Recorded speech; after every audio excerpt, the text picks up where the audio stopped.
with the internet has come several jobs, and one that's really popular now is the job of a content creator, social media influencer.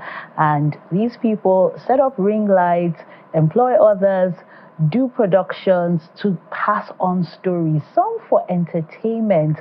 We have a lot of skit makers making us laugh, while for others, they use that platform to tell important stories and to bring about meaningful change. They create safe spaces where guests can come and share their stories and in the process have their lives rebuilt.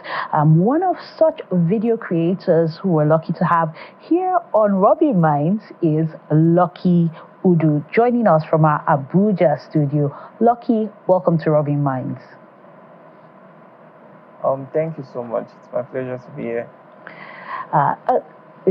Thank you for accepting our invitation. I'll go straight into it. What motivated you to employ the digital media, storytelling, and content creation as a career? Okay, well, I have always wanted to serve the society, and I really did not know what exactly I was going to do. When I was in school, I studied at Elizade University. I used to watch this creator. His name is Nas Daily, and I saw how he was able to use media to tell important stories. And I felt that no one was doing it in Africa, especially Nigeria.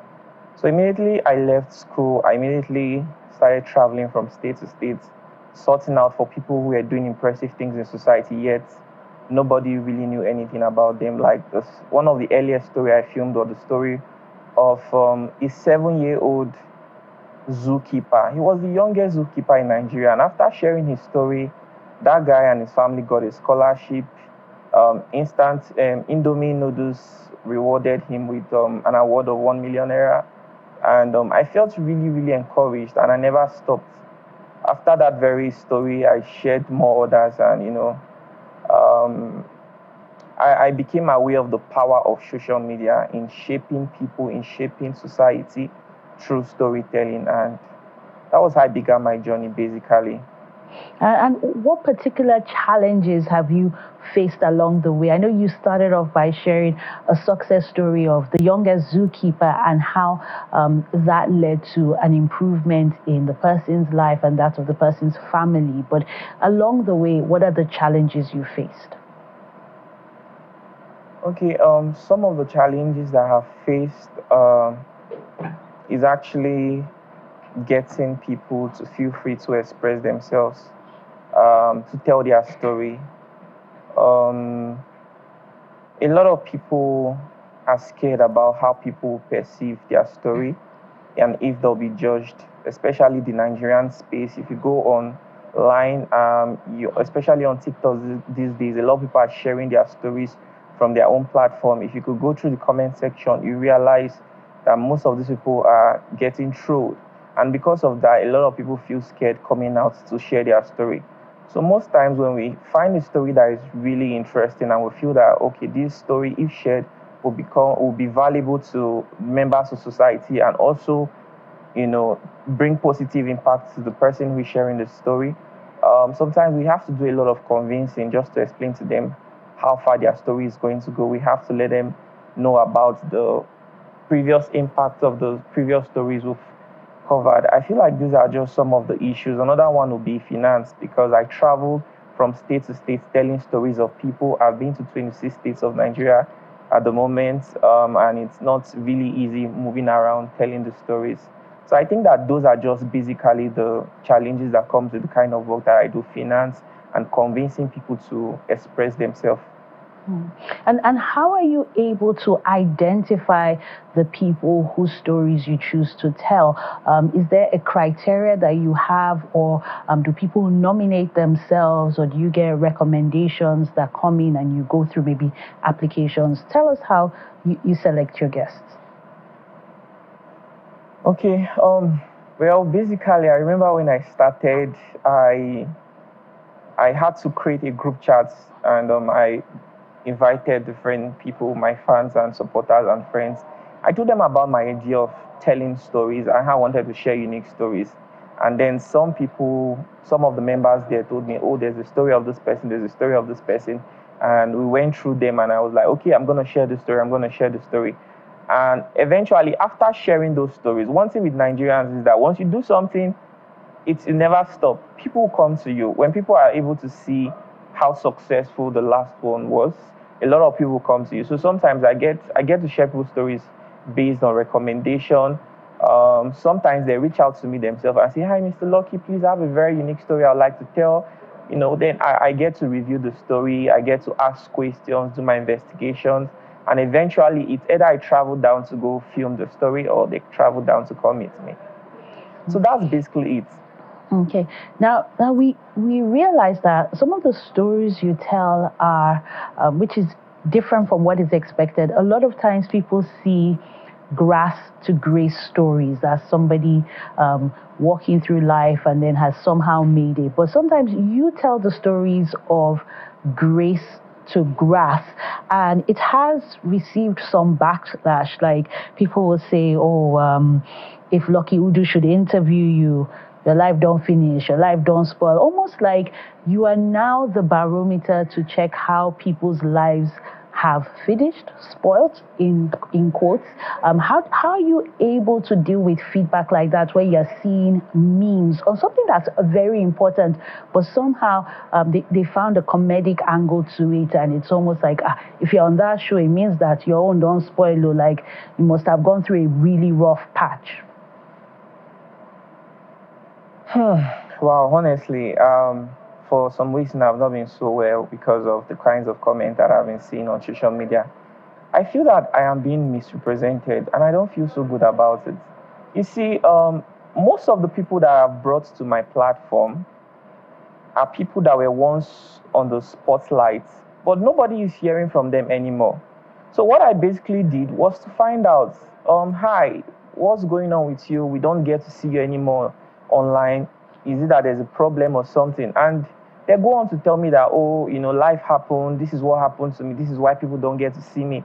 So, and that's not the only kinds of stories I've shared. I've shared other kinds of stories too. And it's not like I'm interested to share people's failure. No. Sometimes I'm even surprised because I don't even know, I'm not even aware that they are going to, some of the things they say in the video, they are going to really say them. My interest is just, hey, what's happened to you? Why are you not online? People don't get to hear from me anymore. Come tell the world what exactly happened. And because some of these people are aware of the potential of my platform, I feel that they feel really, really free to express themselves and tell the world what is going on. And we're actually bringing great value to people's lives. I mean, just look at the person whose story I shared about. It's not even up to a week. Presently, this guy has received almost 15 million naira in donations. Somebody even offered him a 2-bedroom flat apartment. Do you understand me? So when things like this are happening and you get to invite more people to come around to tell their story, you cannot control the things that they'll say, because apparently if somebody is going through difficulties, you can't tell them to act like everything is fine. Some people want to use it as an opportunity to escape whatever it is they are going through. And honestly, I never really planned all this. When I started, I used to share inspiring stories, but along the line, you get to see people who are doing impressive things, yet they are undervalued, they are underlooked, no opportunities for them to strive. And then when you bring their story to social media, they get help. They get good help. So I share all kinds of stories. I really don't know why people are particularly interested in the ones of people who were once on the spotlight and right now they are not doing so well. And it doesn't make me feel good. And it's becoming really hard to even invite people to my show these days, because when you go to the comment section and see what people are saying, a lot of people would not want to identify with something like that, even if their story is not even about, oh, please, I need the help of the public. But then going by the last, makes me feel bad. Oh, and what you're after is about telling positive stories and seeing change happen, positive change, like the story you just shared. So are there other positive stories? I mean, you shared the one about someone recently and the youngest zookeeper. Are there other positive stories that have come, someone whose life has turned around or has now regained popularity or acceptance by society as a result of sharing their story on your platform? There are just too many. You see, there are too many. The issue I've had is that, I've been doing this work all alone. I never really even had an employee. Traveling the 26 states of Nigeria, I would source for stories myself. I would film myself, edit myself. So it was only recently that I decided to employ, people. And presently we have over 20 staffs, almost 25 staffs at the moment. And now I've been able to set up a follow-up team. For every story that I'm going to share on my platform, they are going to follow up to make sure that we share those testimonies. There are so many stories that I've shared. For example, there's a man who plants, he plants on water instead of soil. After sharing that story, Anambra State government reached out to this man. I can't even begin to tell you how many governors, senators, House of Rep members reached out to this very man. This man had opportunities to grow. There's what of the other guy who is making customized bikes from scratch? He's using metal scratch to make these bikes. There's someone, you can see some footage on the screen. Would like you to speak to that. Okay, yeah. I recently shared his story. He used to be one of the veteran. He used to be a singer back in the days, and he was one that sang "Me I want Filare, Me I want Jogodo." So I heard that he has lost his sight and life has been really difficult for him. When I heard that story, I felt really bad. And honestly, with the platform I have, I felt that I was going to help this man. And then I traveled down to Delta State to tell his story. After telling his story, he received lots of donations. Tunde Ednos reached out to me, told me that one of his friends wants to send this man 2 million naira. And just one person sent him 2 million naira. As I'm talking to you, I'm very sure that this man should have received donations up to 5, 7, or even 10 million naira. Within it's even less than a week.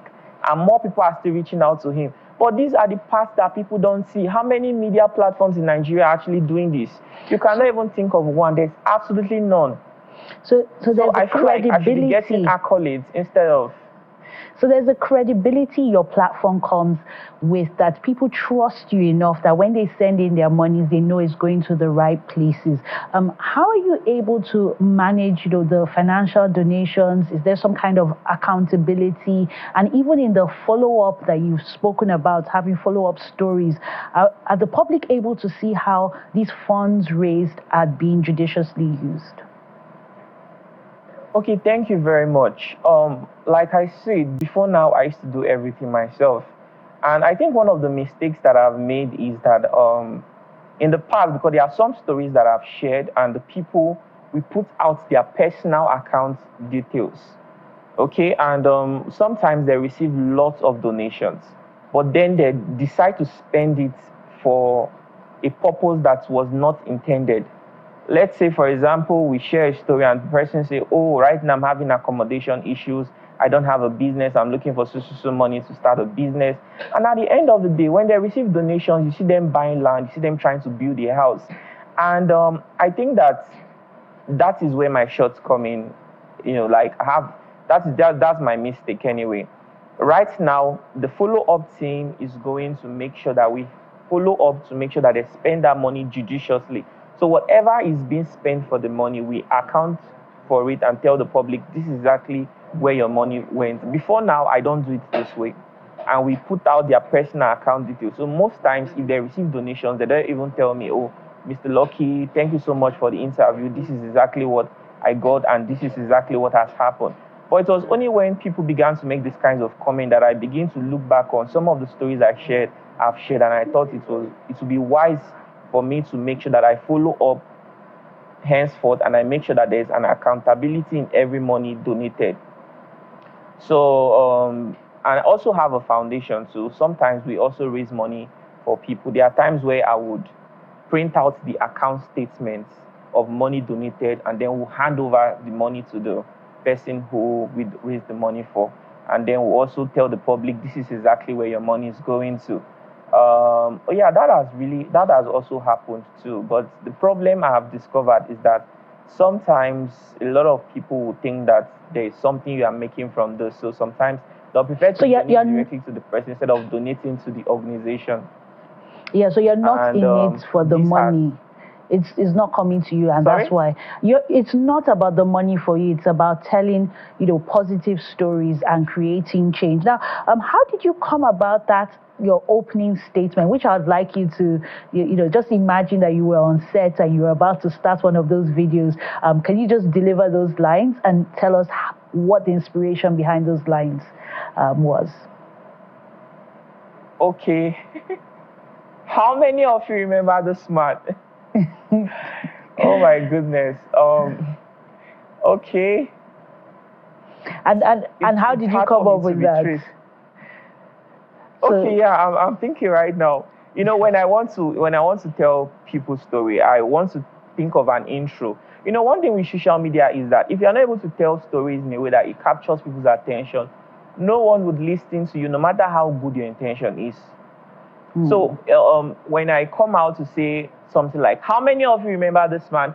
It draws people's attention. People want to satisfy their curiosity. They want to exactly know who I'm referring to. And then, you know what happens next. The person who I'm to interview then, gets the stage and all. So, yeah, that's something that I just discovered over time. It wasn't always this way. Okay. At some point I was like, okay, because I'm constantly thinking, how best can I introduce my audience? So, yeah, that's how it happened. Well, we wish you all the best as you continue to tell these very important stories and also bring about positive change in society. And hopefully the trolls do not discourage you from the amazing, life-changing work that you're doing. Thank you, Lucky Udu, for being on Rubbin Minds. Thank you so much for having me. Thank you so much.